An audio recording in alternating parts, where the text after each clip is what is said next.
We're back.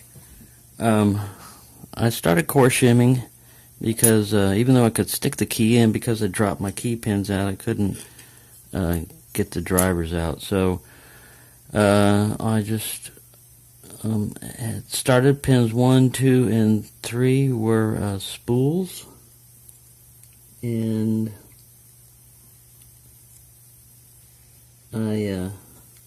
like I said, if it can be done wrong, I've done it. And this is just another example of me messing up something that should be easy, but how are you going to learn? So I'm not even using a follower. I'm just basically, my shim is my follower on this one because there's a spring in 4 that's trying to get in the way.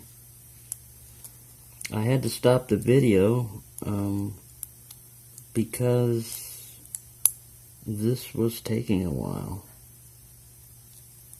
And while it may be interesting to see how to mess up a lock, I'm butchering springs also in this one. See, there's the shim came all the way through, but it won't go all the way to the right because I've got a spring or somebody in the way. Let's take a little light here and shine in and see what is going on. Alright, I can see a spool standing up in slot 4. And that's what's obstructing me, so I gotta push that little spool back down. I tried to go through these rekey slots to, there we go.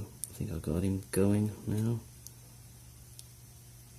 I tried to go through those rekey slots to push down, but everything was too wide. And we get hung up on the dimensions of these, so I tried to find a small Allen wrench, and I didn't have one small enough with me.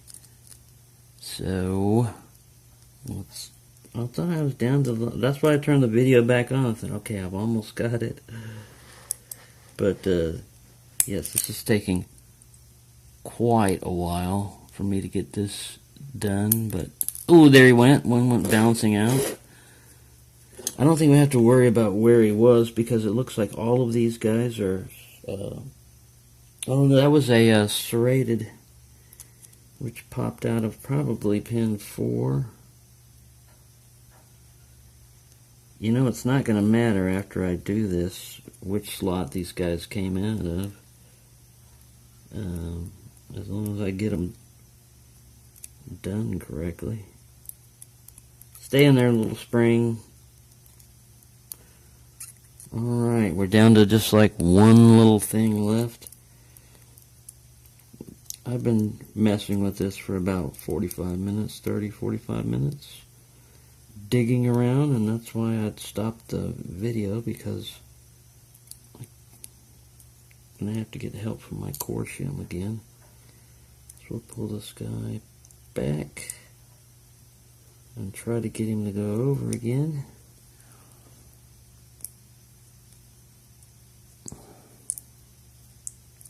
That's why, I haven't done a challenge lock, and if I do get a challenge lock, I may not even gut it, even though I want to see what was in there, just because this is what could happen.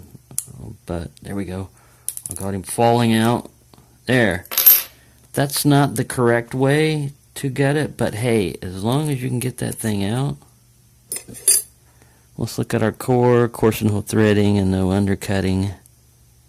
But let's look at the pins we had. Now I knew from the feel of it that I had a spool in pin 1, and I felt a spool back over here somewhere, but they put a standard little lightly serrated, let's see if we can get this guy to focus properly.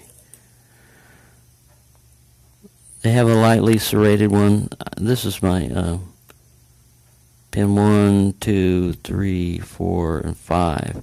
Now these key pins are not in the right position. I just threw them in there. I'm going to put them in correctly when I reassemble the lock. And here is your bitting. And the interesting part will be to see if I can get this thing put back together. Now see, I butchered some springs. You can tell when you start turning that, and the only thing that's in the core is the spring and not the driver, and you start to rotate it, you will get the bent spring effect.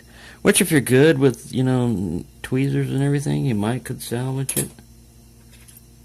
But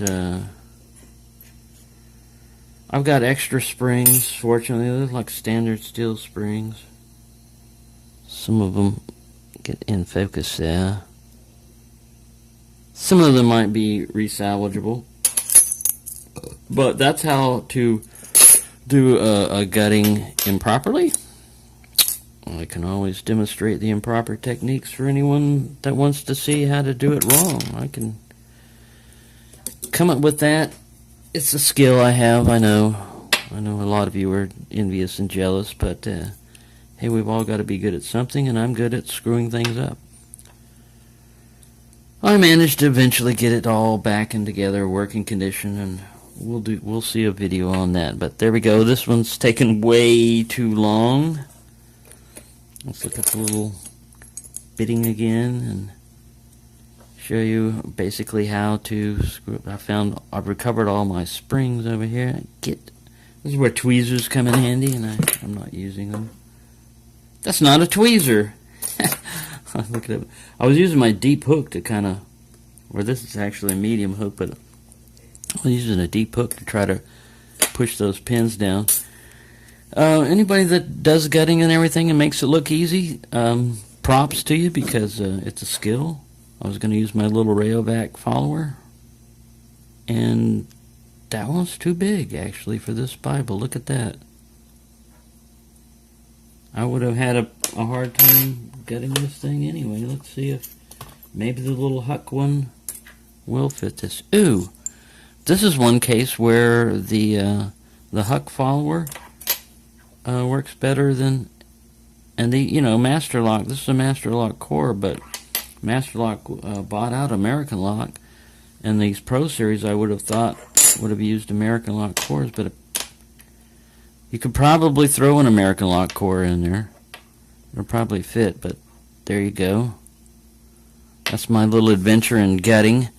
I won't put you through the pain of reassembly, but I'll get it back together and we'll have it a functioning lock again. Hope everyone's doing well. I'm sorry this thing took so long, but that's why I don't do pick and gut usually on my videos. It's not that I'm up to anything nefarious or anything. It's because I usually screw up and it goes long.